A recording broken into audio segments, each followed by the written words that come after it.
الحمد لله وكفى وسلام على عباده الذين اصطفى أما بعد.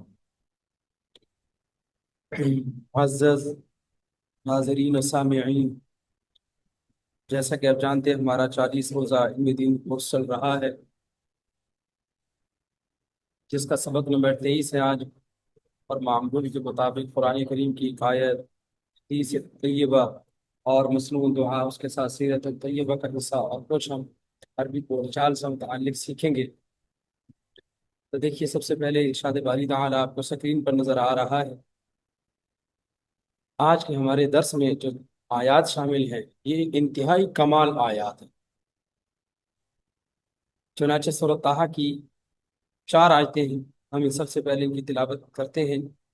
اعوذ باللہ من الشیطان الرجیم، بسم اللہ الرحمن الرحیم.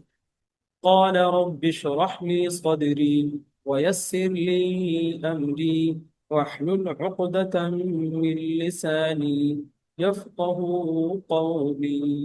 صدق اللہ العظیم. قال، عرض کیا، ربی، اے میرے رب، اشرح لی صدری، میرے لیے میرا سینہ کھول دیجئے، ویسر لی امری، اور میرا کام میرے لیے آسان کر دیجئے، واحلل عقدۃ من لسانی، اور میری زبان کی گرہ کھول دیجئے، یفقہوا قولی، تاکہ لوگ میری بات سمجھ سکیں. یہ دعا ہے حضرت موسیٰ علیہ السلام. جب موسیٰ علیہ السلام کو نبی بنا کر کے بھیجا گیا، تب انہوں نے اللہ تعالیٰ سے یہ دعائیں کی. ان دعاؤں میں سبق موجود ہے ہر زمانے کے خطیب کے لیے، مدرس کے لیے، گفتگو کرنے والے کے لیے. جو شخص معافی زمین کا اظہار کرنا چاہتا ہے اس کے لیے آیات کمال درجے کا سبق اور درس ہے. آج ہم مختصراً ان آیات کو سمجھیں گے. قال، موسیٰ علیہ السلام نے کیا کہا؟ رب اشرح لی صدری، اے میرے رب، میرے لیے میرا سینہ کھول دیجیے. عام طور پر آدمی جب بھی کام کرتا ہے اور خاص طور پہ لوگوں سے بات کرنا چاہتا ہے تو وہ اپنے آپ کو گھٹن میں محسوس کرتا ہے، اور اس کو بوجھ لگتا ہے اپنے دل و دماغ کے اوپر کسی چیز کا، کہ جس کی وجہ سے اسے لگتا ہے کہ وہ یہ کام، یہ ذمہ داری صحیح طرح نہیں نبھا پائے. دوسرے لفظوں میں اگر آپ اس کو سمجھیں، کانفیڈینس کی کمی ہوتی ہے. دل کے اوپر ایک بوجھ ہے، ایک غبار ہے، وہ اعتماد نہیں ہے، وہ ہمت نہیں، وہ جذبہ، وہ طاقت نہیں. اس کی کمی کی وجہ سے اس کو وہ کام، وہ ذمہ داری بوجھ سی محسوس ہوتی ہے. تو خود اعتمادی کے لیے، سیلف کانفیڈنس کے لیے کیا کرنا ہے؟ سب سے پہلے اللہ سے دعا کریں کہ اللہ مجھے کانفیڈنس عطا فرما، مجھے بات کہنے کی ہمت عطا فرما، کہ میں بھرے مجمع میں، ہزاروں لوگوں کے مجمع میں میں گفتگو کر سکوں، میں بات کر سکوں.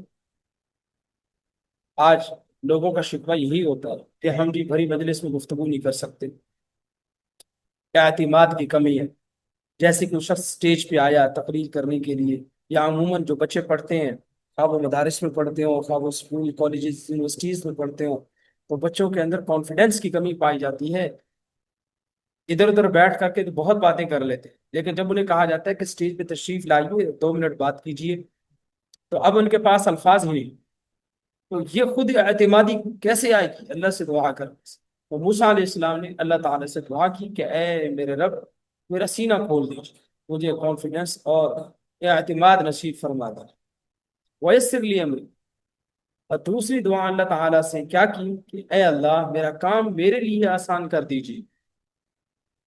جس کام کے لیے اللہ سے کانفیڈنس مانگا ہے، اعتماد مانگا ہے، بھرپور ہمت اور صلاحیت اور حوصلہ مانگا ہے، یا اللہ اس کام کو میرے لیے آسان کر دیجیے.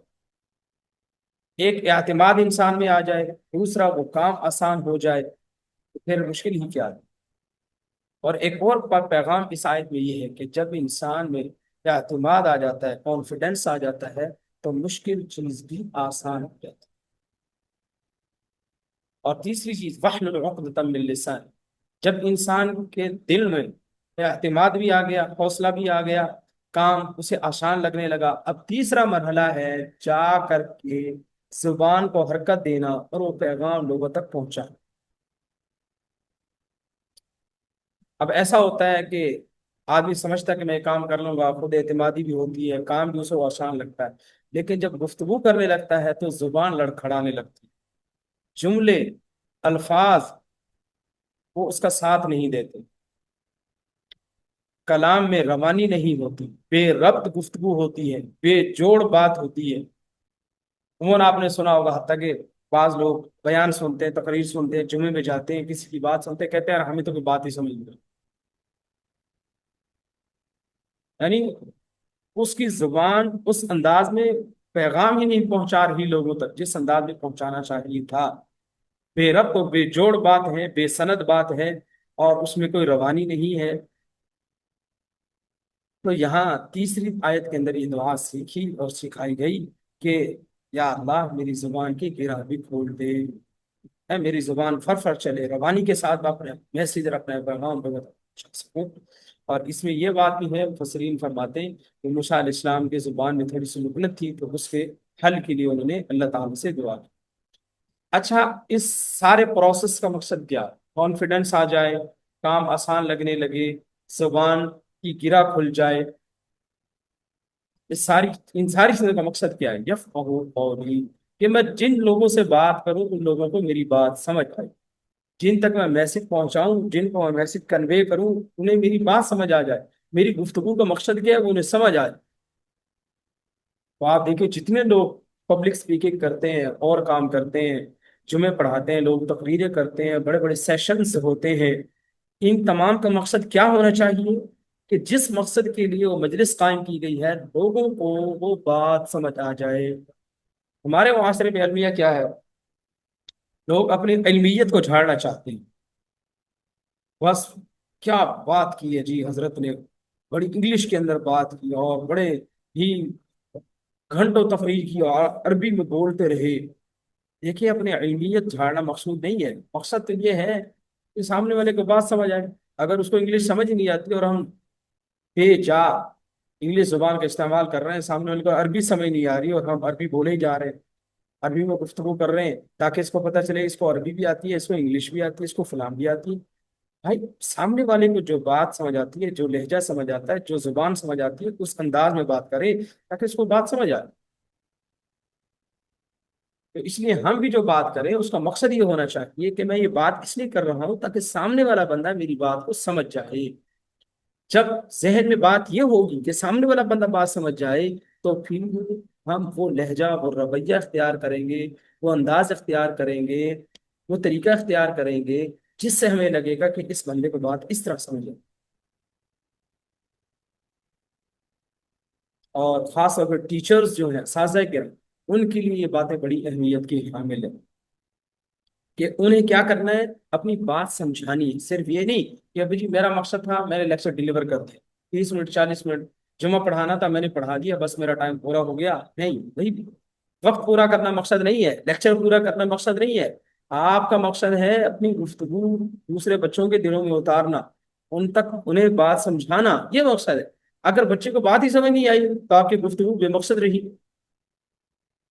تو دیکھیے کتنی زبردست بات ہے، اس لیے جن لوگوں کو کانفیڈنس نہیں، جن لوگوں نے گفتگو کرنی ہے، لوگوں تک بات سمجھانی ہے، لوگوں تک میسج کنوے کرنا ہے، انہیں چاہیے ان 4 آیات کو اچھی طرح پڑھا کریں، اعلیٰ کا لفظ چھوڑ دے جائے، رب اشرح لی سے ربی سے دعا شروع ہوگی، یہ فقہ ہوگی۔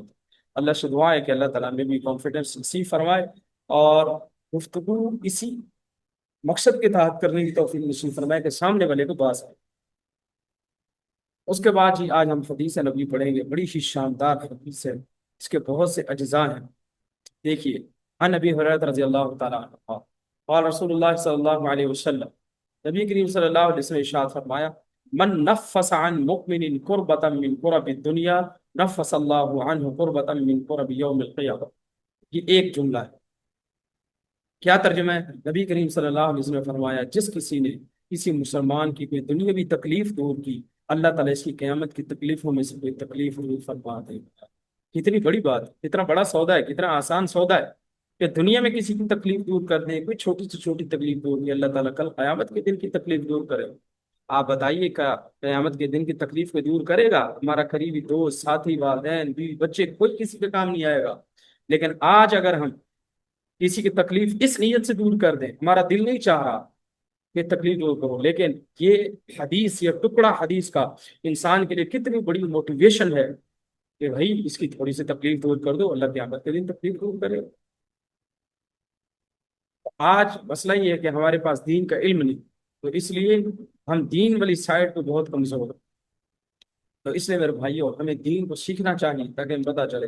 تو آج سے ہم یہ عزم کرتے ہیں کہ جس کسی بندے کو بھی دیکھیں گے تکلیف میں ہے، جس درجے کی تکلیف ہے، ہم سے جہاں تک اس کی تکلیف دور کرنے کی طاقت اور ہمت ہوگی، انشاءاللہ ہم اس کی تکلیف کو دور کریں گے۔ ٹھیک ہے، مالی مدد کی ضرورت ہے، مالی تعاون کرتے ہیں کہ جا رہے ہیں کہ سڑک پر کسی کا ہاتھ پکڑ کے سڑک پار کروا دینا، تاکہ حدیث میں آتا ہے راستے سے کانٹا اٹھا دینا، تکلیف دہ چیز ہٹا دینا، یہ بھی ایمان کا بہت بڑا شعبہ ہے۔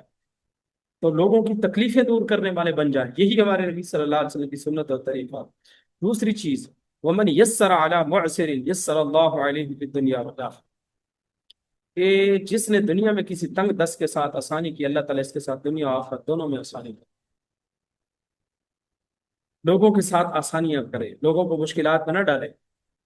آج ہمارے ملک کی قوانین دیکھیں، کس طرح لوگ، امت بیچاری پوری رعایا پس رہی ہے، مشکلات میں ڈالا واسطے۔ حالانکہ ہونا تو یہ چاہیے تھا کہ آسانیاں پیدا کر۔ آج ہم بھی اپنے ماتحتوں کے لیے آسانیاں پیدا کریں، بڑوں کو چاہیے چھوٹوں کے لیے آسانیاں پیدا کریں، تاکہ اللہ تعالیٰ دنیا میں بھی ہمارے لیے آسانی پیدا کرے اور آخرت میں بھی ہمارے لیے آسانی پیدا کرے۔ اور تیسری بات، ومن ستر مؤمنا ستر اللہ فی الدنیا والآخرہ، جس نے دنیا میں کسی مسلمان کے عیب کی پردہ پوشی کی، اللہ تعالیٰ دنیا آخرت میں اس کے عیب کی پردہ پوشی کرے۔